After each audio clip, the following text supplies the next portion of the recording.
Hello friends, welcome back to our channel education and motivation. तो आज एक बार फिर से हम जो है आपके सामने एक नया इंटरव्यू लेके आए हैं।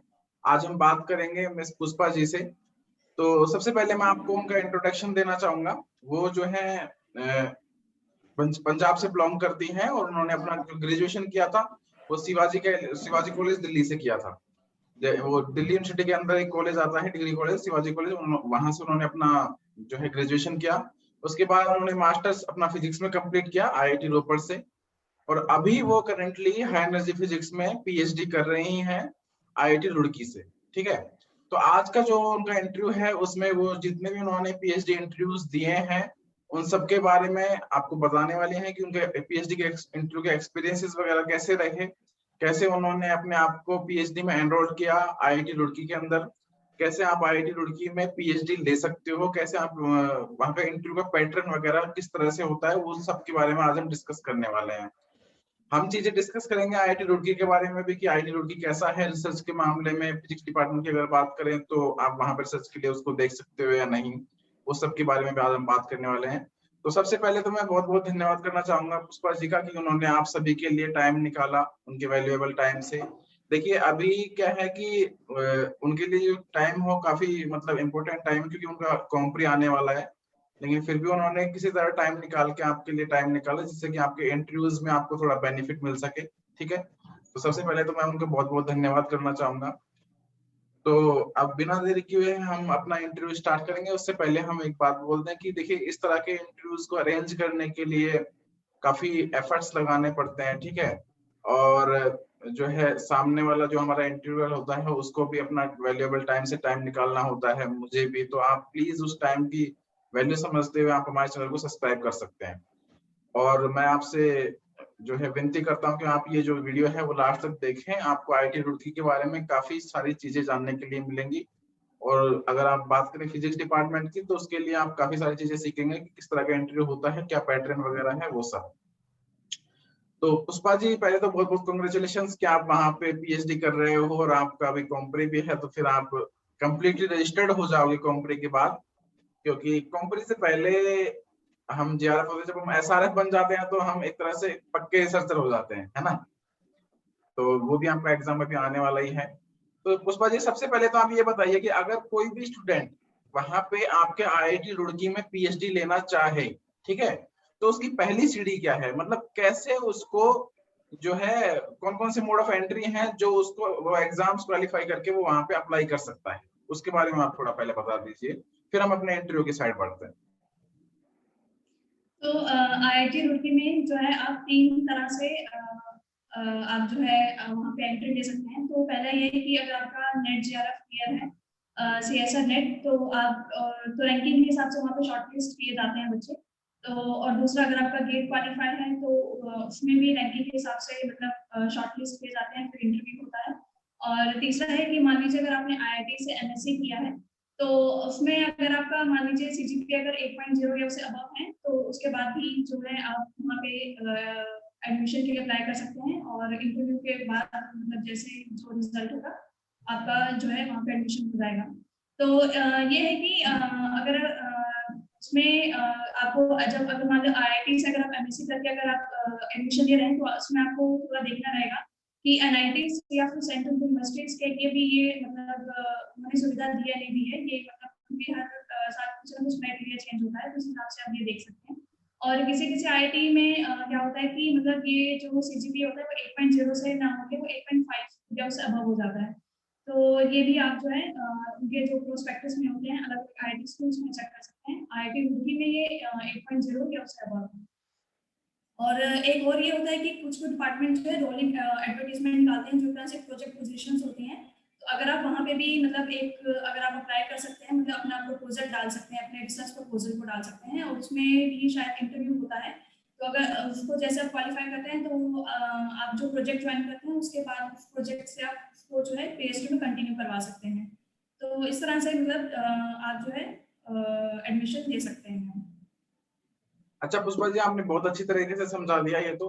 मैं फिर भी अपने व्यूवर से एक चीज कहना चाहूंगा कि देखिए हर एक इंस्टीट्यूट में ना हर साल जो वैकेंसीज हैं वो थोड़ी वेरी करती हैं, तो आप नोटिफिकेशन फिर भी एक बार जाके देख लें, जैसा कि हमें पुष्पा जी ने बताया कि आप नोटिफिकेशन जाके देखोगे तो ज्यादा क्लियर रहेगा, क्योंकि देखिए वो उनके टाइम पे जो नोटिफिकेशन आया उसके हिसाब से उनको ज्यादा पता है।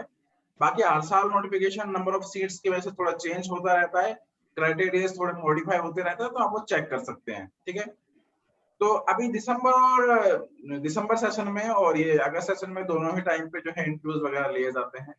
तो पुष्पा जी आप ये बताइए कि जैसे आप अभी हाई एनर्जी फिजिक्स से पीएचडी कर रहे हो, तो जब आपको फॉर्म वहां पे अप्लाई करना होता है आईआईटी रुड़की के अंदर, ठीक है, पीएचडी में फिजिक्स में, तो वहां पे जैसे पहले से आपने प्रेफरेंस दी थी हाई एनर्जी फिजिक्स, या जैसे या हम वहां पे एडमिशन होने के बाद हम लोग सेलेक्ट करते हैं कि हमें हाई एनर्जी फिजिक्स में करना है या एटॉमिक फिजिक्स में करना है या कंडेंस मैटर में करना है, तो किस तरह का वहां का प्रोसीजर होता है? मतलब ये जो आपने अपना जो ये सिलेक्ट किया है एरिया, ये पहले से किया या पहले से मतलब प्रेफरेंस देनी होती है या बाद में हम लोग सिलेक्ट करते हैं? यहाँ पे क्या हुआ था कि इंटरव्यू से पहले ही हमको जो है प्रेफरेंस देने के लिए बोला जाता है।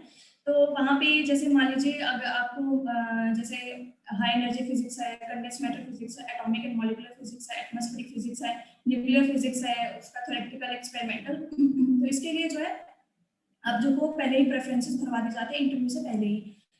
तो उसमें क्या होता है कि मतलब यहाँ पे जब इंटरव्यू होता है तो उन्हें पता होता है कि वो तो उस टाइम पे क्या होता है कि इंटरव्यू के टाइम पे आप एक के बजाय 2-3 प्रेफरेंसेस भी डाल सकते हैं। मतलब ऐसा नहीं है कि आप खाली एक को ही मतलब प्रेफरेंसेस देंगे। तो यहाँ पे ये है कि आप इंटरव्यू से पहले ही अपना प्रेफरेंस दे सकते हैं। मतलब एडमिशन के बाद नहीं होता है, लेकिन हाँ, अगर मान लीजिए एडमिशन के बाद अगर आपको चेंज करना है तो ये आप जो है थोड़ा देख सकते हैं डिपार्टमेंट में, लेकिन प्रेफरेंसेस आपको इंटरव्यू से पहले ही भरनी होती हैं। अच्छा पुष्पा जी, अभी मैं थोड़ा ये जानना चाहूंगा, ये सब तो आपने बता दिया, चलो ठीक है। हमारे जो डिपार्टमेंट है इसमें जैसे अगर आप फिजिक्स से इंटरव्यू देने के लिए जा रहे हो, ठीक है, तो जैसे आपने बताया कि प्रेफरेंसेस हम लोग पहले से भर देते हैं कि अगर भाई किसी को एटॉमिक में करनी है तो वो एटॉमिक भर सकता है अपनी प्रेफरेंस, किसी को कंडेंस में करनी है तो कंडेंस भर सकता है, किसी को हाई एनर्जी फिजिक्स में करना है हाई एनर्जी फिजिक्स भर सकता है, ऐसे वो पहले से प्रेफरेंस दे देगा। तो अभी मेरा जानना ये है कि जैसे हम लोग जब मास्टर्स में एमएससी हम पढ़ते हैं, एमएससी में फिजिक्स जब हम पढ़ते हैं, तो वहां पे हम सारे सब्जेक्ट्स कॉमनली पढ़ते हैं, हमें सभी सब्जेक्ट्स इक्वली रूप से पढ़ाए जाते हैं, ठीक है। तो सपोज दैट कि अगर आपने एटॉमिक दिया हुआ है प्रेफरेंस, या जैसे आपने खुद का अगर आप बताना चाहें तो जैसे आपने हाई एनर्जी फिजिक्स को प्रेफरेंस दिया है, तो वहां पे इंटरव्यू में जो क्वेश्चंस होंगे वो मोस्ट ऑफ द क्वेश्चंस आपके हाई एनर्जी फिजिक्स से रिलेटेड होंगे, या पूरी जो कंडेंस में पूरी जो फिजिक्स है उसके बेसिक्स पे वो लोग इंटरव्यू में फोकस करते हैं, वो थोड़ा आप बता दीजिए। तो इंटरव्यू से पहले जब वो प्रेफरेंसेस भराते हैं तो उनका यही होता है कि मतलब उन्हें पता चलता है कि बच्चे को मतलब किसमें ज़्यादा ग्रिप है या वो किसमें स्पेशलाइजेशन लेना चाहता है। तो इसके लिए ही वो प्रेफरेंसेस भरवाते हैं। तो जब मान लीजिए कि अगर आपने एटॉमिक एंड मॉलिक्यूलर फिजिक्स अपना प्रेफरेंस दिया है, तो जब आप तो वहाँ पे हर प्रेफरेंसेस के लिए अलग-अलग पैनल बैठता है। तो जब आप एटमॉस्फेरिक फिजिक्स का आपका प्रेफरेंस मान लीजिए एटॉमिक एंड मॉलिक्यूलर फिजिक्स का प्रेफरेंस है, तो आप उस पैनल के सामने जाएंगे तो वो उसी के ही ओरिएंटेड आपसे क्वेश्चंस पूछेंगे। तो ऐसा नहीं होगा कि मान लीजिए वो आपसे फिर एटॉमिक एंड मॉलिक्यूलर में आपसे कंडेंस मैटर का ज्यादा क्वेश्चन नहीं पूछेंगे। इवन शायद बहुत कम चांस होता है कि वो उस फील्ड के जोन के बाहर से जाएं, मतलब उस फील्ड उस प्रेफरेंसेस के आसपास के ही आपसे क्वेश्चन पूछे जाएंगे। तो ये एक मतलब मोटो यही है उनका कि प्रेफरेंसेस भरवाने पे ताकि मतलब उसी के जोन के ही बच्चे से क्वेश्चन पूछे जाएं। अच्छा, तो मतलब आप ये कहना चाहते हो कि जिस भी फील्ड में आप जाना चाहते हो आप उसी के कॉन्सेप्ट्स पे ज्यादा ध्यान दें इंटरव्यू में, उसी से रिलेटेड आपसे ज्यादा पूछा जाएगा।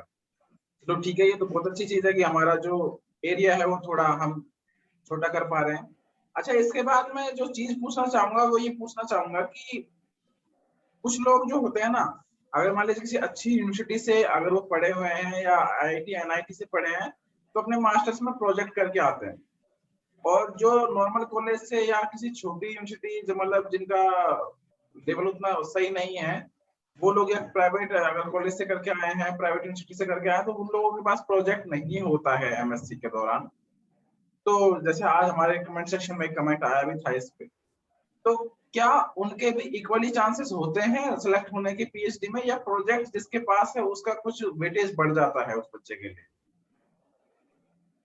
तो होता क्या है कि मान लीजिए आपने मास्टर्स में प्रोजेक्ट किया है, तो उसके बाद क्या होता है कि जब आप किसी पैनल के सामने जाते हैं कहीं पे भी, तो होता क्या है कि आप उन्हें बताते हैं कि हाँ मैंने ये पढ़ा है, और मैंने प्रोजेक्ट किया तो उसमें मैंने ये काम किया है।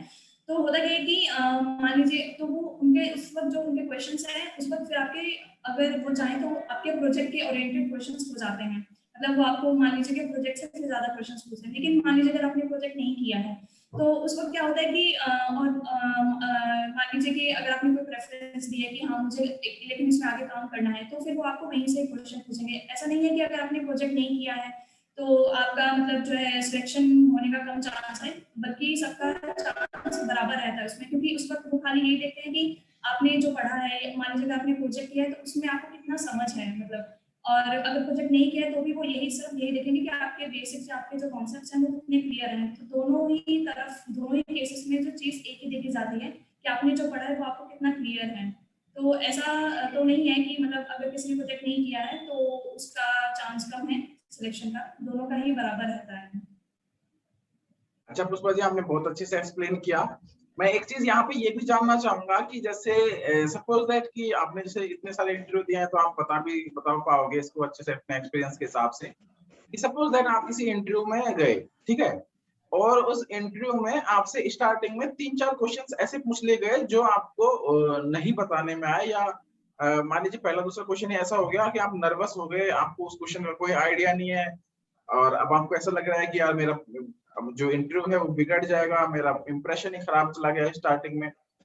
तो आपको मतलब वो इंटरव्यू अगर बचाना है, तो आप वहां पे अपना माइंड सेट किस तरह से रखें कि आप उस इंटरव्यू पे फोकस कर सकें, उस एक दो क्वेश्चंस को कैसे मतलब इग्नोर मारना चाहिए उस टाइम पे, उसके बारे में आप थोड़ा बताइए कि अगर सिचुएशन थोड़ी बिगड़ती दिखे तो उस टाइम सिचुएशन को कैसे हैंडल किया जाए और कैसे इंटरव्यू को संभाला जाए। तो मान लीजिए कि स्टार्टिंग में आप गए, तो मान लो पहला या दूसरा क्वेश्चन ही आपसे मतलब आपको लगा कि हाँ थोड़ा मतलब डिफिकल्ट पूछ लिया गया है, तो उस वक्त यही होना चाहिए कि मतलब उस वक्त पहला तो ये रहता है कि मान लीजिए अगर आप अटक जाते हैं तो उस वक्त जो पैनल में जो लोग बैठते हैं, जो प्रोफेसर लोग होते हैं, वो आपका मतलब पूरा मतलब आपको थोड़ा थोड़ा हिंट भी देते हैं। तो उस वक्त क्या होता है कि अगर आपको उनका hints का अगर आपने मान लीजिए यूज किया अच्छे से, और मान लो आप कुछ आंसर कर दे रहे हैं तो ठीक है। मान लीजिए अगर नहीं भी हो पा रहा है तो भी कोई नहीं है कि, लेकिन अगर आपको उस जो आपसे क्वेश्चन उसको मान लीजिए जो पूछा गया है, तो अगर आपको उसका थोड़ा बहुत अभी कुछ भी बेसिक आइडिया है, अगर आप उसको अपने वे में अगर उसको थोड़ा बहुत एक्सप्लेन कर दीजिए, अगर कर पाए अगर, तो और उसमें कोशिश ये रहनी चाहिए कि अगर डिफिकल्ट क्वेश्चन पूछा गया है तो उसको मतलब इस तरह से आप अपनी तरफ में मोड़ कीजिए कि वो इंटरव्यू एक्चुअली आपके पाले में गिर जाए, मतलब ये आपका थोड़ा होना चाहिए। अगर मान लीजिए अगर ऐसा नहीं हो पा रहा है, मतलब और मान लीजिए आपको बिल्कुल भी आइडिया नहीं लग रहा है, तो सिंपली उनको यही बोलना, मतलब बोलना ठीक रहता है उसको कि मुझे इसका अभी इतना आइडिया नहीं है, क्योंकि मैंने इसको अभी इतना क्लियरली या इतना अभी डीप में नहीं पढ़ा है, मतलब। और उससे रिलेटेड अगर आपने कभी कुछ बहुत हल्का सा भी पढ़ा हो तो उसको उनको ये बता दें कि मैंने इसके बारे में ये पढ़ा है, तो उन्हें लगता है कि ठीक है, अगर इन्होंने इतना पढ़ा है तो उसमें ही फिर आपको क्वेश्चन पूछना स्टार्ट कर देते हैं। तो ये चीज जो है मतलब आप थोड़ा माइंड में रख सकते हैं कि अगर मान लीजिए कोई डिफिकल्ट क्वेश्चन पूछते भी हैं, या तो आप उसके ऊपर का अगर आपको थोड़ा भी क्लियर, या तो आप वही बता दीजिए, और अगर बिल्कुल भी आइडिया नहीं लग रहा है तो ये बोल दीजिए कि मैंने ये नहीं पढ़ा है, लेकिन अगर उसके आसपास का या कुछ आपने पढ़ा है तो आप उन्हें बता दीजिए कि मैंने ये पढ़ा है, तो आप चाहे तो इसमें से मुझे पूछ सकते हैं। आप ये थोड़ा चीजें देख सकते हैं, क्योंकि उस वक्त और अगर मान लीजिए तो आपको हिंट देते हैं तो अच्छा ही है, क्योंकि अगर आप कुछ उससे आइडिया लगा पाए तो वो हेल्प भी हो जाता है।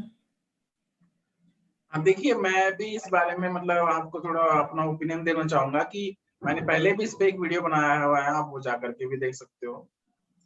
अगर आपसे इंटरव्यू में कोई क्वेश्चन किया जाता है और आपको उस क्वेश्चन के 2 या 3 आपको आंसर्स आते हैं, ठीक है, तो आप जो आंसर आपको करना है क्वेश्चन का वो इस हिसाब से करना है कि उसमें जो आंसर में जो क्वेश्चन छिपा होगा वो आपको अगला आता हो, ठीक है, क्योंकि आपका जो इंटरव्यू है वो आप खुद ही आगे लेके जाते हो, ठीक है। अगर आप सपोज दैट अगर मैं एक एग्जांपल दूं कि आपसे अगर पूछा जाए कि मेटल क्या होता है, तो देखिए मेटल को आप कई तरह से डिफाइन कर सकते हो।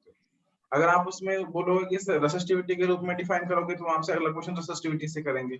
अगर आप इलेक्ट्रॉन्स की बात करोगे कि भाई उसमें नंबर ऑफ इलेक्ट्रॉन्स होते हैं, अगर आप और किसी तरह से बात करोगे कि वो शाइन करता है तो पूछेंगे वो शाइन क्यों करता है। अगर आप मतलब 50 तरह से जैसे भी आप डेफिनेशन दोगे, वो अगला आपका जो क्वेश्चन होगा वो उसी हिसाब से आपसे पूछेंगे। वो मतलब आप जिस डायरेक्शन को लेके जाओगे, वो आपका इंटरव्यू भी उसी डायरेक्शन में जाता है। तो पूरा का पूरा जो इंटरव्यू होता है वो आपके हाथ में होता है।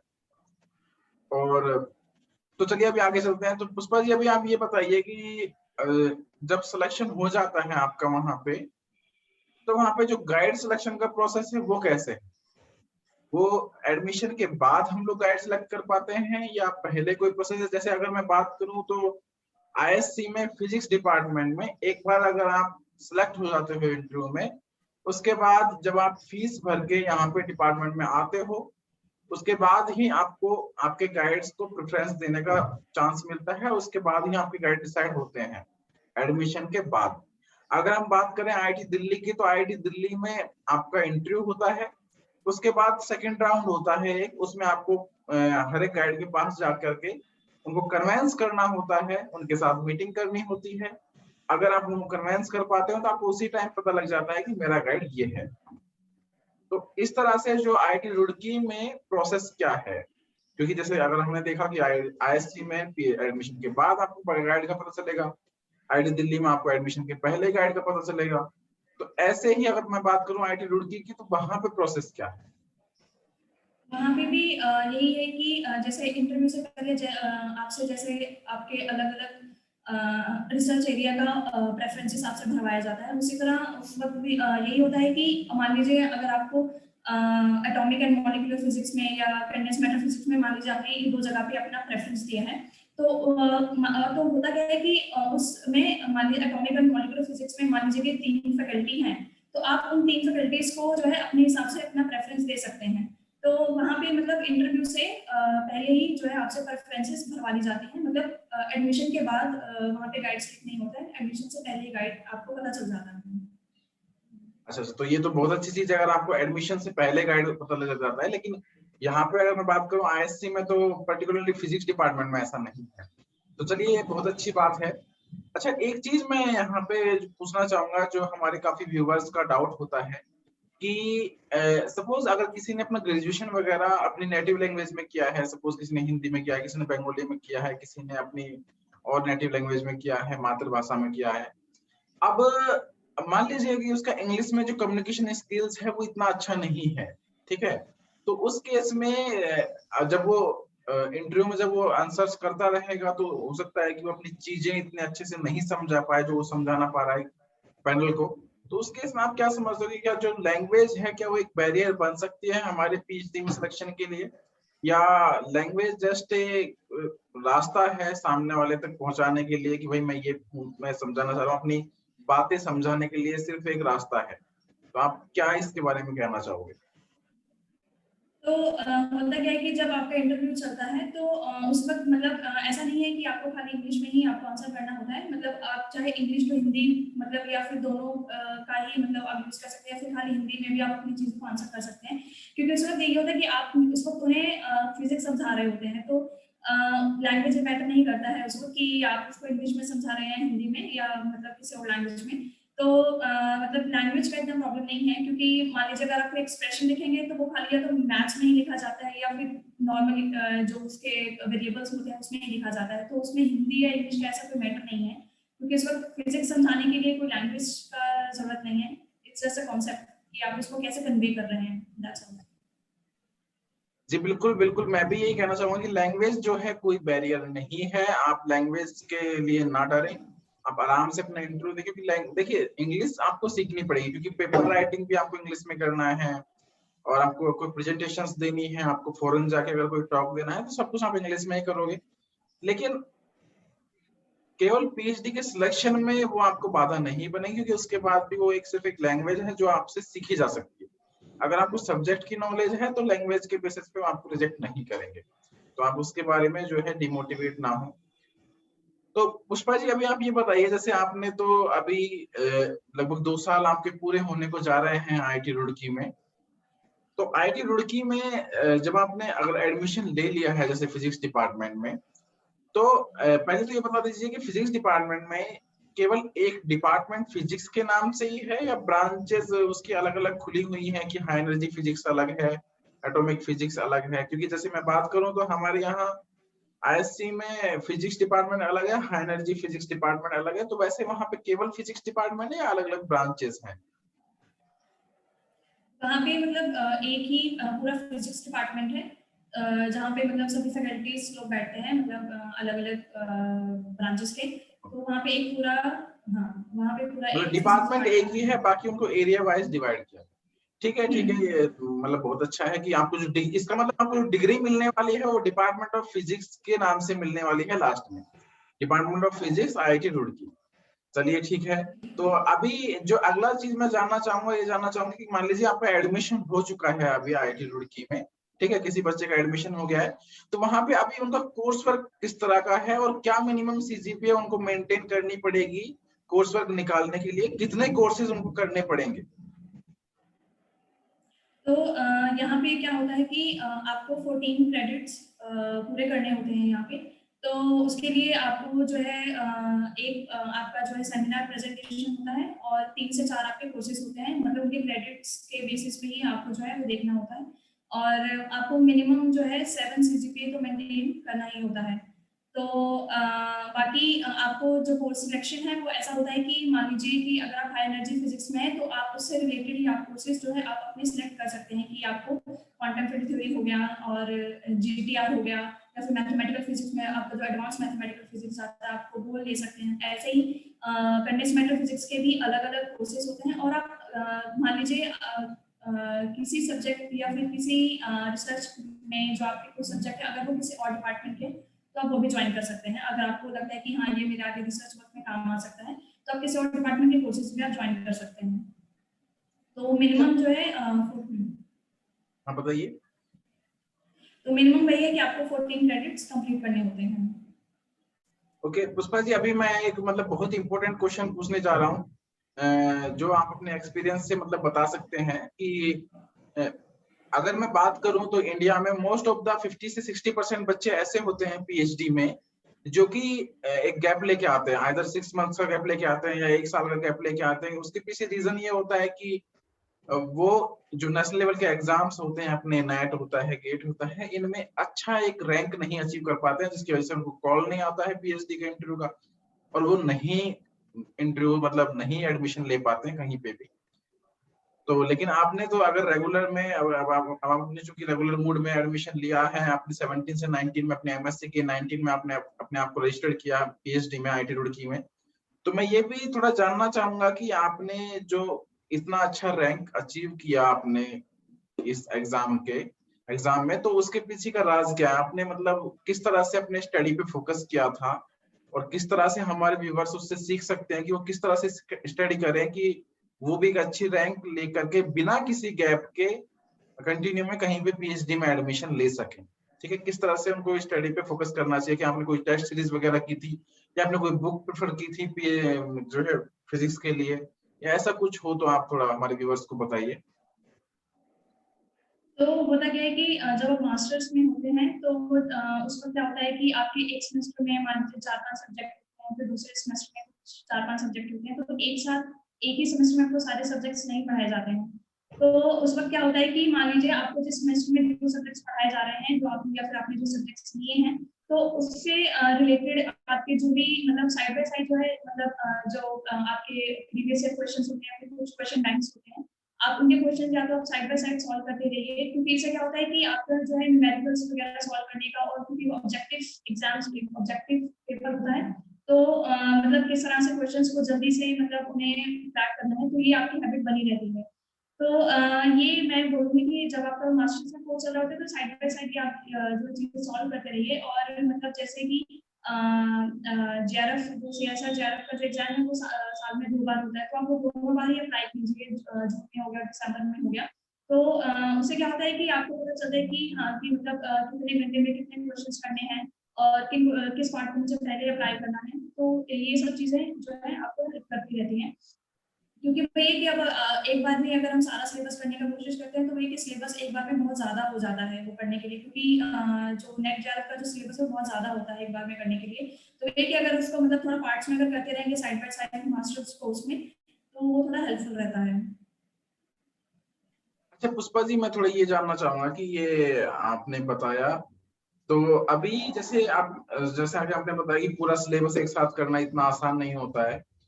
तो जैसा कि आपने भाई 4 सेमेस्टर में हम काफी सारे कोर्सेज करते हैं अपने मास्टर्स में, सभी जो है हमारे नेट एग्जाम में पूछे जाते हैं। अब इतने ब्रॉड सिलेबस को करने के लिए आपने जो क्या कोई नोट्स बनाए थे? क्योंकि शॉर्ट नोट्स टाइप कुछ चाहिए होता है लास्ट में अगर आपको रिवाइज करना है इतने बड़े सिलेबस को, तो वो आपने किस तरह से कैसे तैयार किया? तो उस वक़्त तो पहले मेरा ये होता है कि क्योंकि जो सब्जेक्ट्स हम कहीं न कहीं मास्टर्स में करते हैं, तो वो हमने कहीं न कहीं पहले ग्रेजुएशन हमने वो किए होते हैं। मास्टर्स में हम उनका एडवांस लेवल देखते हैं। तो होता है कि जब हम ग्रेजुएशन से पोस्ट ग्रेजुएशन में आते हैं, तो हम कोई ना कोई एग्ज़ाम क्रैक करके ही कहीं न कहीं हम एडमिशन लेते हैं। तो उस वक़्त देख के भी मतलब वो चीज़ें हमें काफ़ी हेल्पफुल हो जाती हैं। और दूसरा ये होता है कि मान लीजिए जो एडवांस चीज़ों के लिए भी एक तो हम क्लास में जो हम जो पढ़ते ही हैं, तो वो तो हमारा चलो थ्योरी पार्ट हो जाता है, लेकिन साइड बाय साइड मान लीजिए अगर आप प्रीवियस ईयर अगर मान लीजिए अगर आप सॉल्व करते हैं साइड में, तो वहाँ पे भी मतलब आप कुछ चीज़ें सीख सकते हैं, तो उसके आप अलग से नोट्स बना सकते हैं कि हाँ, मतलब मान लीजिए कुछ क्वेश्चन बहुत ज़्यादा ट्रिक किया है, उसमें उन्होंने क्या ट्रिक लगाया, तो उस चीज़ों के आप अलग से नोट्स बना सकते हैं।